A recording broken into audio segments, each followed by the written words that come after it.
dari Forum Perwakilan Kepala Desa, Forum Perwakilan Kepala Perangkat Desa, kemudian FKDM, serta Komisi A DPRD Tulungagung. Malam hari ini akan kita hadirkan di forum ini. Anda yang ingin bergabung seperti biasa di 335511 atau SMS di 081556700222. Dan sebelum ini kita akan membangun kota dari desa. Tadi diungkapkan bahwa ADD di Kabupaten Tulungagung siap-siap untuk masing-masing desa ini tidak kurang atau ya sekitar 1 miliar rupiah begitu. Dan saya ingin bertanya kepada teman-teman dari Badan Pemberdayaan Masyarakat dan Pemerintahan Desa dulu ini. Yang hadir malam hari ini Bapak Dr. Andes Joko Martono MM. Assalamualaikum Pak Joko. Waalaikumsalam. Apa kabar malam ini? Baik. Alhamdulillah. Bersama Bapak Suyono SE, beliau Kabid P2M. Assalamualaikum Pak Yono. Waalaikumsalam. Oke. Ingin bertanya kepada Bapak Joko Martono dulu ini terkait dengan kesiapan. Kalau kita tadi dengarkan potret kita, ini sudah di pintu gerbang nih. ADD segera dicairkan, kemudian undang-undang desa implementasinya juga mulai dilaksanakan. Bagaimana kesiapan Tulungagung ini menurut teman-teman dari Badan Pemberdayaan Masyarakat dan Pemerintahan Desa, Pak Joko? Silakan. Terima kasih. Selamat malam kami sampaikan kepada pendengar setia radio Perkasa FM dimanapun berada. Kami dari BPMPD Kabupaten Tulungagung ingin menyampaikan apa yang disampaikan tadi berkaitan dengan persiapan alokasi dana desa. Sebelum kami menyampaikan persiapan tersebut, sebetulnya lahirnya ADD dan yang lain-lain ini memang berasal dari Undang-Undang Nomor 6 Tahun 2014. Kenapa lahir Undang-Undang 2014 Nomor 6 Tahun 2014 ini? Karena dirasa undang-undang sebelumnya ini belum bisa mengakomodir kepentingan daripada masyarakat yang ada di desa. Nanti sebetulnya dana yang ke desa bukan hanya alokasi dana desa sebetulnya, ada juga dana desa. Alokasi dana desa ini memang sumbernya dari APBD Kabupaten meskipun dananya dari pusat, sedangkan dana desa ini sumbernya dari APBN. Memang hampir mirip lah istilahnya. Ada alokasi dana desa, ada dana desa, dan sistem pembagiannya pun hampir sama. Apa yang perlu dipersiapkan oleh pemerintah Kabupaten Tulungagung sudah mengambil beberapa langkah. Suatu misal, kita sudah menyusun yang namanya peraturan berkaitan dengan pedoman pelaksanaan alokasi dana desa. Kita sedang proses penyusunan ini, tinggal fitnya saja. Kemudian yang kedua, berkaitan dengan dana yang besar itu, kalau digunakan untuk membangun di desa, perlu ada payung hukumnya. Makanya kita sudah membuat yang namanya Perbu Pengadaan Barang Jasa di Desa. Itu dua hal itu dan yang lainnya juga sudah dipersiapkan, termasuk bimbingan kepada kepala desa dan sekretaris desa. Sebentar ya. Iya. Kemudian ke Pak Yono yang sesuai dengan bidang Pak Yono, P2M, pengembangan perekonomian masyarakat. Pengembangan perekonomian masyarakat, satu di antara hal yang penting muncul di permukaan adalah tentang bengkok desa ini Pak Siono. Ini langsung to the point saja. Tentang perekonomian masyarakat desa, tentu bengkok desa ini menjadi sebuah aset yang kembali kepada pemerintah desa. Tapi sebelum itu barangkali bisa menyampaikan apa yang selama ini sudah dilakukan oleh teman-teman dari P2M ini Pak Siono. Bisa disampaikan selain tadi yang sudah diungkapkan oleh Pak Joko. Ya, terima kasih waktu yang diberikan kepada kami, bahwa kami dari bidang P2M selama ini mengelola terkait dengan perekonomian dan pengembangan perekonomian yang ada di masyarakat, Ya. termasuk di dalamnya badan usaha milik desa, salah satunya itu yang memang selama ini lagi ngetren ini tentang badan usaha milik desa, di mana bantuan keuangan yang dari Provinsi Jawa Timur khususnya bisa diberikan atau bisa ditransfer ke desa supaya membentuk badan usaha milik desa terlebih dahulu. Ya. Nah, ini apa tujuan daripada badan usaha milik desa itu sendiri?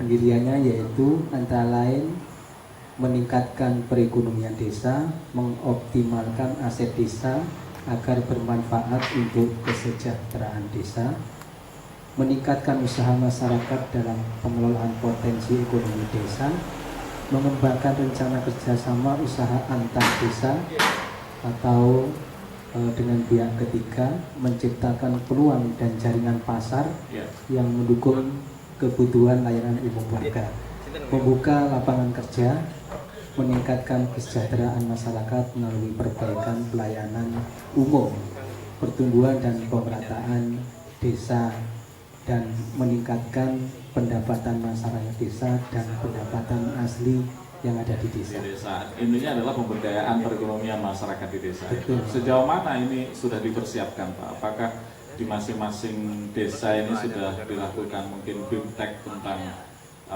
bagaimana mengelola sebuah badan usaha milik desa, atau ini masih dalam konsep atau planning ini, Pak? Terima kasih. Kemarin kami telah melakukan kegiatan BIMTEK kepada seluruh kepala desa yang ada di Kabupaten Tulungagung. Kita selenggarakan di Balai Rakyat guna bagaimana konsep membentuk badan usaha milik desa. Jadi sudah banyak yang kami terima, data-data yang akan kami fasilitasi oleh teman-teman dari bidang B2M untuk membentuk badan usaha milik desa. Kalau Bengkok belum masuk dalam bahasan ini ya kelihatannya ya. Nah, kalau Bengkok mungkin bukan wilayah kami. Oh, bukan wilayah. Kalau Bengkok wilayahnya siapa nih, Pak? Ya, Pak. Bagian pemerintah. Bagian pemerintahan ya. Baik. Kita malam hari ini juga masih menunggu teman-teman dari bagian pemerintah. Nah, saya melintas ke Pak Heru. Pak Heru ini juga tokoh kunci dalam hal ini karena teman-teman Banlek ini juga urgent banget atribusinya terhadap diberlakukannya Undang-Undang Desa Nomor 6 Tahun 2014 tadi dan implementasinya di kabupaten kota. Nah, saya sapa dulu. Assalamualaikum Pak Heru. Waalaikumsalam warahmatullahi wabarakatuh, Mas. Sehat ya? Alhamdulillah. Oke. Bagaimana selama ini teman-teman dari Banlek, Anda adalah ketua Banlek begitu dalam hal pengelolaan, kemudian pendampingan serta implementasi dari Undang-Undang Desa ini, Pak Heru. Terima kasih Mas Faris dan rekan-rekan sekalian. Bahwa saya sampaikan dulu, Banlek ini kan badan legislatif. Iya. Kadang-kala badan legislasi, kadang-kala ada yang katakan ini badan lenger-lenger gitu. Karena pekerjaannya membaca peraturan perundang-undangan dan sebagainya, sehingga kadang lenger-lenger gitu. Karena tiap hari berubah-ubah. Iya. Peraturan berubah-ubah sehingga termasuk di dalam undang-undang kita.